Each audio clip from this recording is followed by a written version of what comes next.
Oh my gosh, you guys.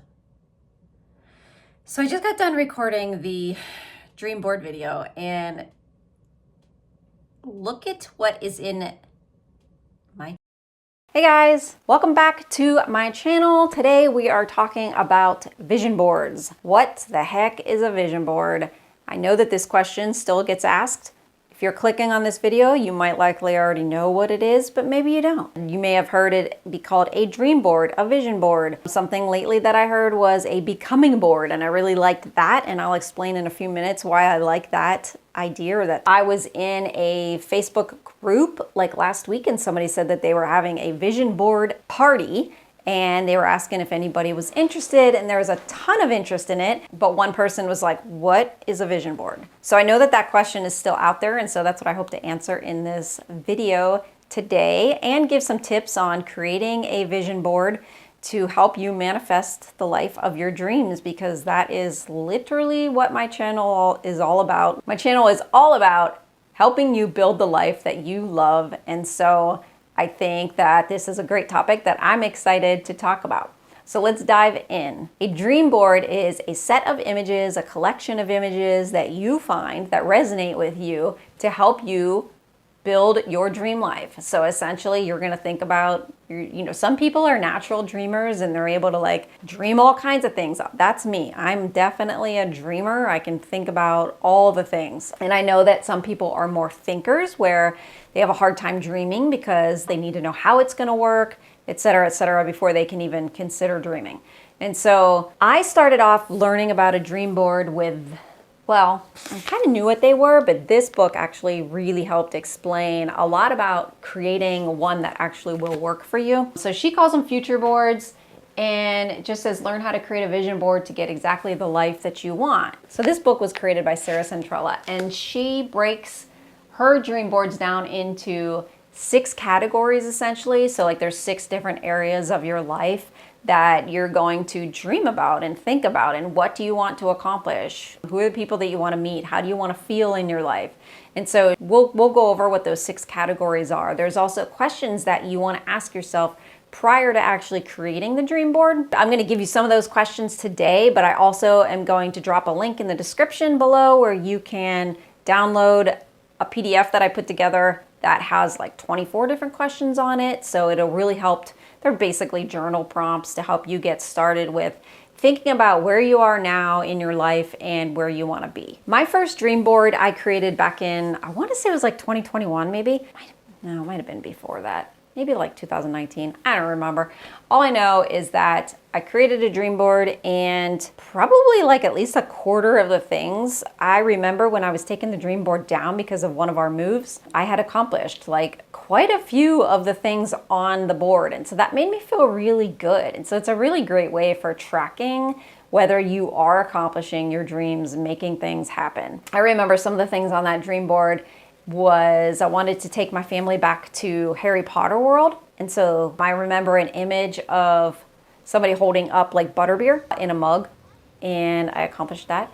And one of them was Christmas at Disney, and we were able to do that one year. We did a couple years ago, we did Christmas at Disney. I know that one of the images was of like 4 girls who were backpacking, and they were on a mountain top. And so while I hadn't gone backpacking yet, I did go hiking with a group of 4 women on a mountain, and it was so fun and really enjoyable. I really loved that house. Another one was working remotely. I had a woman who was on a laptop, and she was sitting in front of a pool. That was one of the images, and I did 2 years ago quit my job and started working for myself so that I could be remote and work from anywhere. And there have been literal moments where I am sitting next to a pool working on my laptop. So those have all come true. So essentially, yeah, a dream board is just a collection of images that help you to keep front and center in your mind the things that you want to accomplish. Obviously, a part of it is also like manifestation and working with the universe to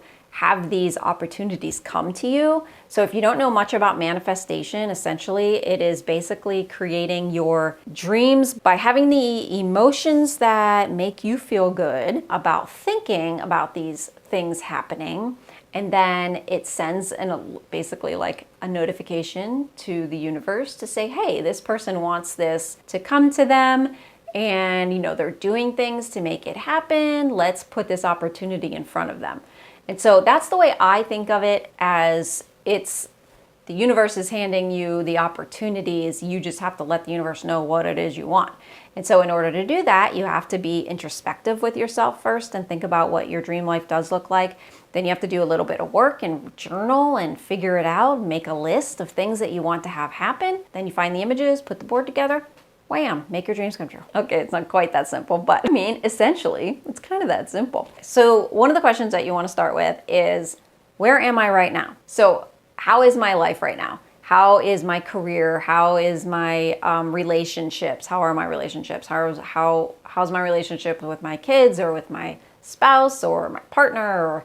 Or are there relationships that you're not tending to that you wish you were tending to? Are there areas of your life, say health-wise, that maybe you're not tending to that you want to? So how is your health? How's your mental health? Just all the things that you think about with your life right now. Your finances, that's a really important one. Oh, and then obviously enjoyment also. So like travel might be included in there if you like traveling. When's the last time that you traveled? So you want to kind of take an inventory basically of what you've been doing and where you've been and whether you are accomplishing things that you want to accomplish. So that's kind of getting your mindset first with where you're at right now.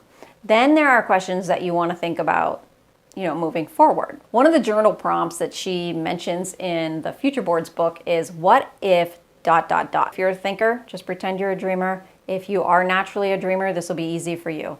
What if this could happen? Or what if this could happen? So what if, I would say one of mine was like, what if I owned a camper van that I could stand up in, make dinner in, and go visit my parents every year? Something like that. So it's like, well, yeah.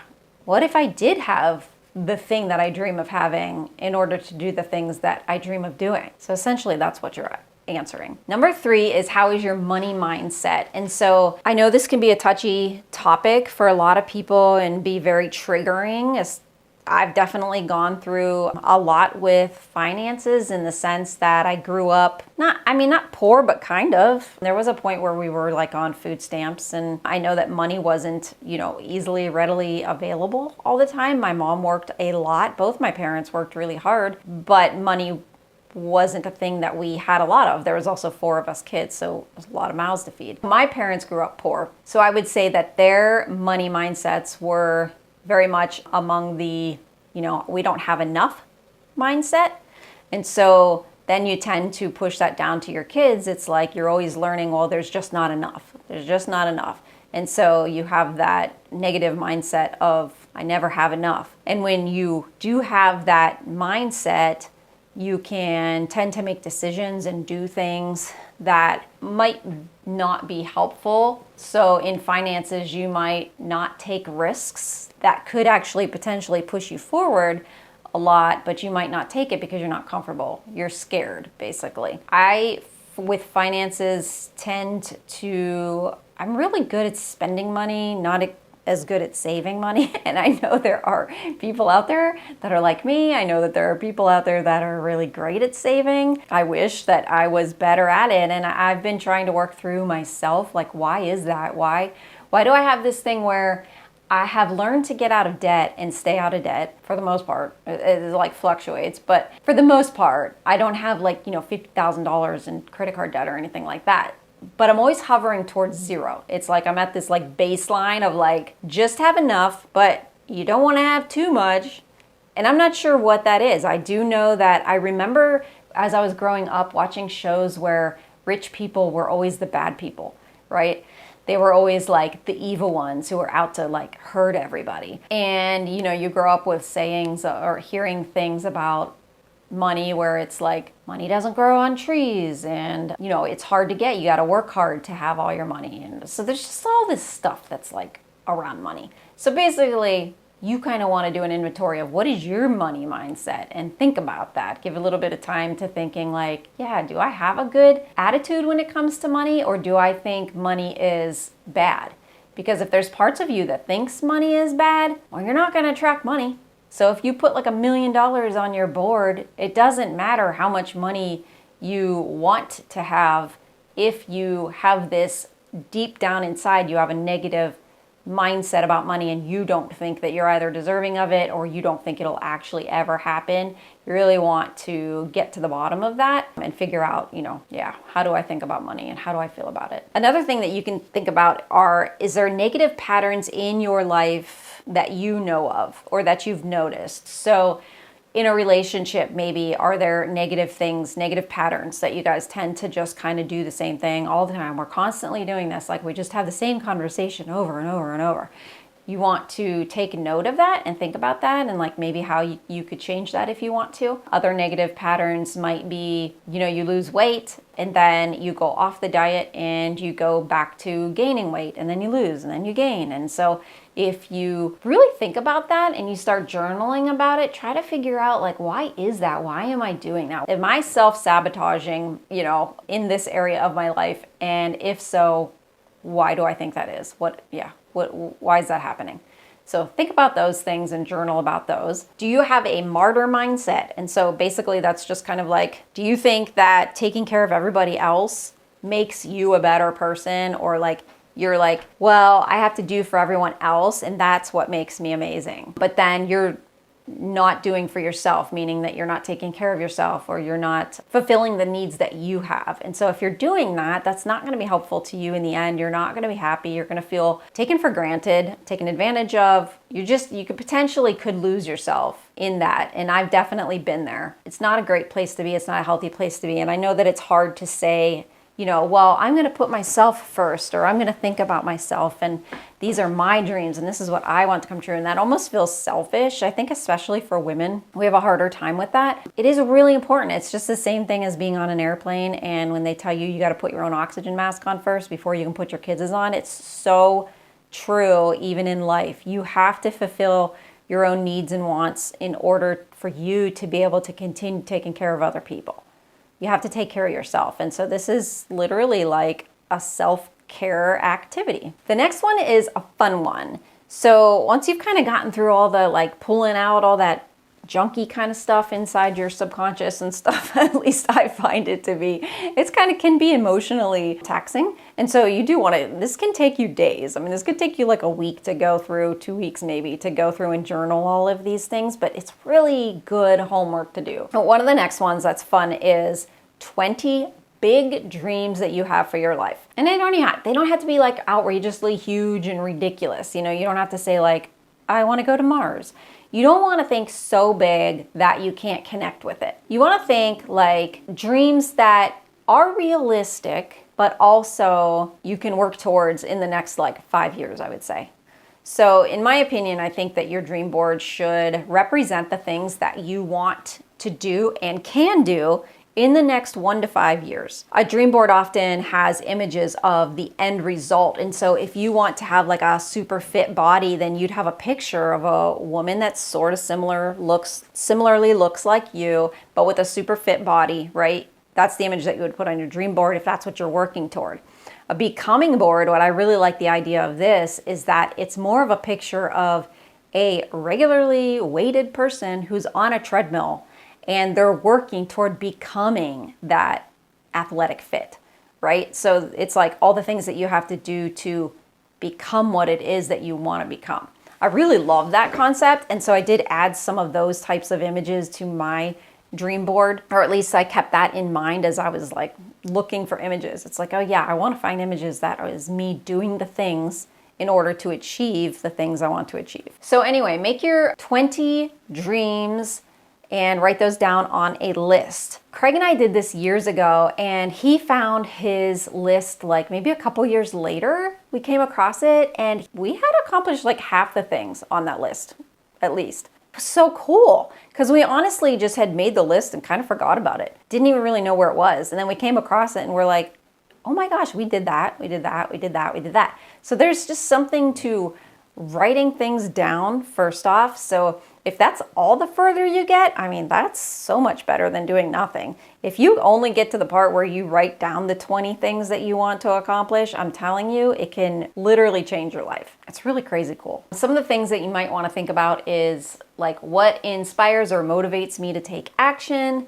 You want to think about like, what does your ideal life look like and what does it feel like? Are there any obstacles that you need to overcome in order to achieve your dream life or achieve these dreams? So I put together this list of all these questions into one PDF that you can actually download from my website. So I put a link in the description, and if you want that, it's free. I just put it together and I figured it would be helpful to have all these questions in one place so that you can just start going down and, you know, writing out and doing the journaling, doing the homework so that you can create your dream life. Now, as far as the technical stuff goes, like, are you going to create a physical board like I have here, where it's actually images that I printed out on the computer, or are you going to do a digital one? So I know that some people will design their dream board in Canva or a tool like that and then put it as a background on their computer, or you could put it on your phone. You could do all of the things. Sarah Centrella in her Future Boards books really talks a lot about, or I should say she speaks highly of actually having the physical board hanging up so that you do look at it every day. I would say I agree with that. I think if you have like office space or space where you can hang your dream board and you can look at it, you know, daily, I think that that's just helpful to have at least help you keep in mind like, oh yeah, that's what I'm working toward. But as far as creating it, so what I did was I went and looked for images on Pinterest, and then I also used Google Images to find the types of images that I was looking for. And so I took my list of my 20 dreams, and then I was like, okay, well, what type of image would represent this? If you want to create a digital one, you could use Canva, and you do have templates on there, which I think are really nice. Just search templates, dream board, vision board, something like that.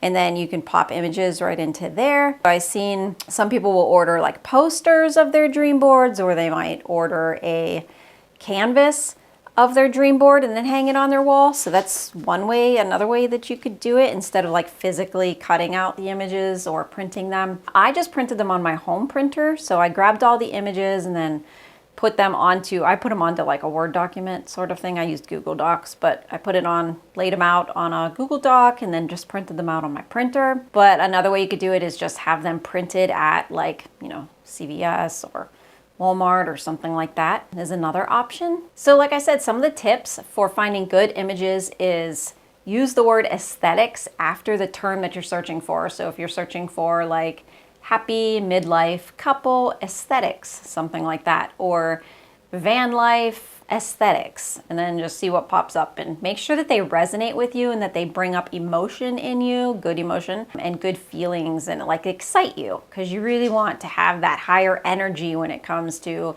making your dreams come true and asking the universe to give you things. You want to make sure that you have a good positive energy going forward. Create sections on your board, or consider creating sections. So like I kind of separated mine somewhat in terms of like relationships. In the center is like my very personal things that I want to work towards.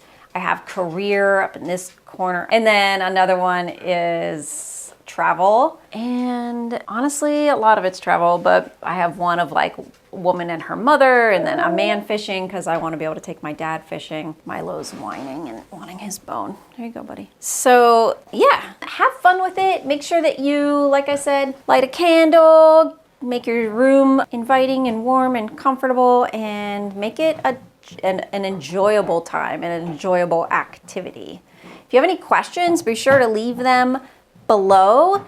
If you found this video helpful, give it a like and subscribe if you haven't already. Just remember that the universe responds to action and energy. So you want to make sure that your energy is high and you're in a good mood, and that it brings, you know, good emotions, positive emotions for you.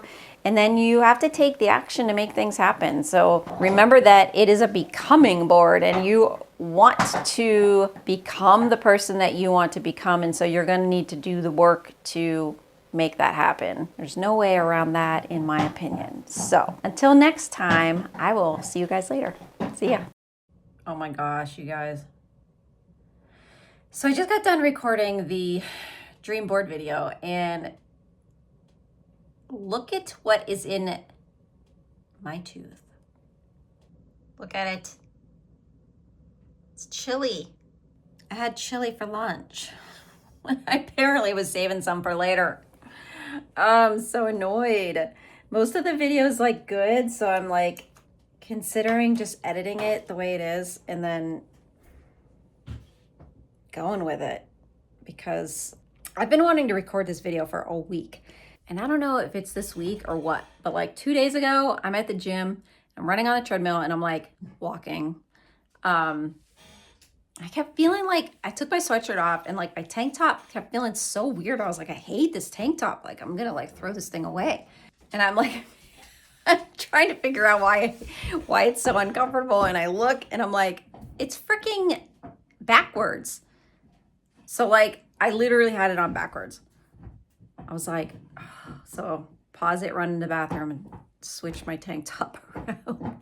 And then last night or yesterday, I'm in the office and I look down at my socks and one is inside out. That was literally just Monday.